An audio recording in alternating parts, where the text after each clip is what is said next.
আসসালামু আলাইকুম। সবাইকে শুভেচ্ছা জানিয়ে কুরাইশ নিউজের বিকেলের সংবাদ শুরু করছি। আমি মাসুদ আক্তার ইভা। শুরুতেই সংবাদ শিরোনাম।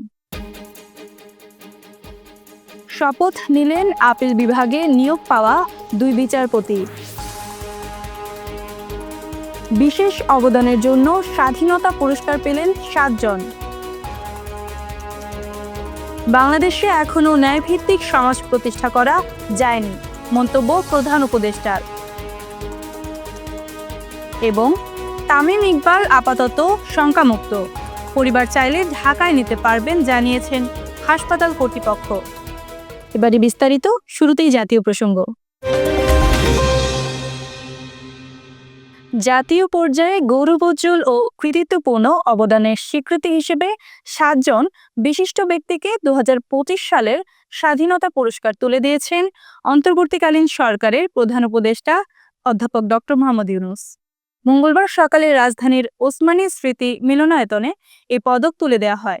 এবার স্বাধীনতা পুরস্কার পেয়েছেন বিজ্ঞান ও প্রযুক্তিতে অধ্যাপক জামাল নজরুল ইসলাম, সাহিত্যে মীর আব্দুস শুকুর আল মাহমুদ, সংস্কৃতিতে নভেরা আহমেদ, সমাজসেবায় স্যার ফজলে হাসান আবেদ, মুক্তিযুদ্ধ ও সংস্কৃতিতে মোহাম্মদ মাহবুবুল হক খান ওরফে আজম খান, শিক্ষা ও গবেষণায় বদরুদ্দিন মোহাম্মদ উমর এবং প্রতিবাদী তারুণ্যে আবরার ফাহাদ।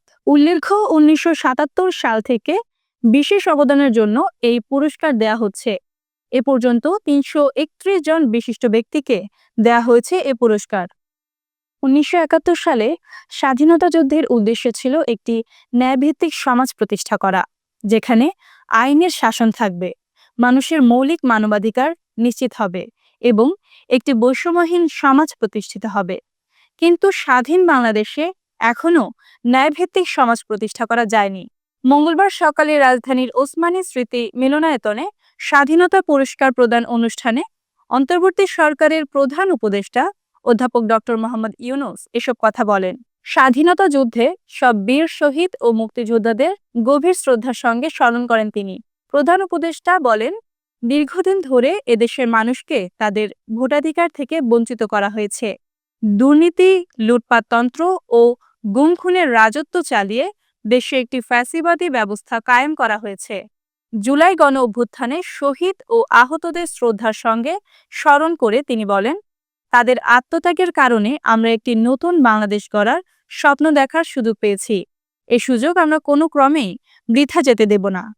1971 সালে স্বাধীনতা যুদ্ধের উদ্দেশ্য ছিল একটি ন্যায়ভিত্তিক সমাজ প্রতিষ্ঠা করা, যেখানে আইনের শাসন থাকবে, মানুষের মৌলিক মানবাধিকার নিশ্চিত হবে এবং একটা বৈষম্যহীন সমাজ প্রতিষ্ঠিত হবে। কিন্তু স্বাধীন বাংলাদেশে এখনও ন্যায়ভিত্তিক সমাজ প্রতিষ্ঠা করা যায়নি। দীর্ঘদিন ধরে এই দেশের মানুষকে তাদের ভোটাধিকার থেকে বঞ্চিত করা হয়েছে। দুর্নীতি, লুটপাট ও গুম-খুনের রাজত্ব চালিয়ে দেশে একটি ফ্যাসিবাদী সরকার ব্যবস্থা কায়েম করা হয়েছে। আজকের দিনে আমি শ্রদ্ধার সঙ্গে স্মরণ করছি জুলাই গণ অভ্যুত্থানের শহীদ ও আহতদের। তাদের আত্মত্যাগের কারণে আমরা একটা নতুন বাংলাদেশ গড়ার স্বপ্ন দেখার সুযোগ পেয়েছি। এই সুযোগ আমরা কোনো ক্রমেই বৃথা হতে দেব না। সুপ্রিম কোর্টের আপিল বিভাগের বিচারপতি হিসেবে শপথ নিয়েছেন আসাদুজ্জামান ও বিচারপতি ফারাহ মাহমুদ। মঙ্গলবার সকালে 10:30টায় সুপ্রিম কোর্টের জাজেস লাউঞ্জে প্রধান বিচারপতি ডক্টর সৈয়দ রেফাত আহমেদ তাদের শপথ বাক্য পাঠ করান। এর আগে সোমবার এই 2 বিচারপতিকে নিয়োগ দেন রাষ্ট্রপতি। পরে রাষ্ট্রপতির আদেশক্রমে তাদের নিয়োগ দিয়ে প্রজ্ঞাপন জারি করে আইন মন্ত্রণালয়। প্রজ্ঞাপনে বলা হয়, রাষ্ট্রপতি সংবিধানের অনুচ্ছেদ 95 দফা 1-এ প্রদত্ত ক্ষমতার বলে বাংলাদেশ সুপ্রিম কোর্টের হাইকোর্ট বিভাগের বিচারপতি AKM আসাদুজ্জামান এবং বিচারপতি ফারাহ মাহবুবকে বাংলাদেশ সুপ্রিম কোর্টের আপিল বিভাগের বিচারক পদে নিয়োগদান করেছেন। এই নিয়োগ শপথ গ্রহণের তারিখ থেকে কার্যকর হবে। সুপ্রিম কোর্ট প্রশাসন থেকে বলা হয়, সুপ্রিম জুডিশিয়াল অ্যাপয়েন্টমেন্ট কাউন্সিলের সুপারিশ অনুযায়ী রাষ্ট্রপতি বাংলাদেশের প্রধান বিচারপতির সঙ্গে পরামর্শক্রমে সুপ্রিম কোর্টের হাইকোর্ট বিভাগের ওই দুই বিচারপতিকে আপিল বিভাগের বিচারপতি পদে নিয়োগ দিয়েছেন। এবারে জেলার সংবাদ। গাজীপুরের কালিয়াকৈর উপজেলার চন্দ্র এলাকায় ঝুটের গোডাউনে লাগা আগুন ফায়ার সার্ভিসের 4টি ইউনিটের চেষ্টায় 2 ঘন্টা পর নিয়ন্ত্রণে এসেছে। এতে 3টি গোডাউনের বিপুল পরিমাণ মালামাল পুড়ে গেছে। মঙ্গলবার ভোরের দিকে এই অগ্নিকাণ্ডের ঘটনা ঘটে। ফায়ার সার্ভিস ও স্থানীয় সূত্রে জানা যায়, ভোর 4টার দিকে সুমনের গোডাউন থেকে আগুনের সূত্রপাত হয়। গোডাউনটি বিভিন্ন শিল্প কারখানায় পরিত্যক্ত মালামাল ও কাপড়ে পূর্ণ ছিল, যার কারণে দ্রুত আগুন ছড়িয়ে পড়ে গোডাউনটির সব অংশে। এক পর্যায়ে আগুন পাশের রশিদ ও রফিকের গোডাউনে ছড়িয়ে পড়ে। স্থানীয়রা আগুন নিয়ন্ত্রণে ব্যর্থ হয়ে ফায়ার সার্ভিসকে খবর দেয়। পরে কালিয়াকৈর থেকে ফায়ার সার্ভিসের 2টি ইউনিট আগুন নেভাতে কাজ শুরু করে। আগুনের তীব্রতা বাড়তে থাকায় কোনাবাড়ি থেকে আরও 2টি ইউনিট এসে যোগ দেয়।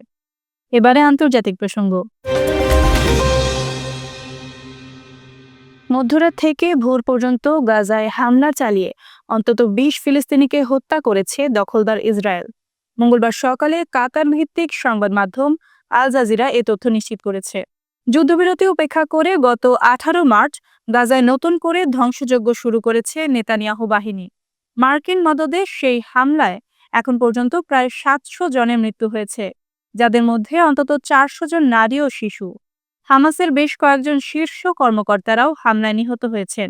গাজার স্বাস্থ্য মন্ত্রণালয় বলেছে, 2023 সালের 7 অক্টোবর আগ্রাসন শুরুর পর ইসরায়েলি বাহিনীর বর্বর হামলায় গাজায় মোট নিহতের সংখ্যা 50,033 জনে পৌঁছেছে। এদের মধ্যে কেবল শিশুই 17,000। সেই সঙ্গে আহত হয়েছেন 1,13,274 জন।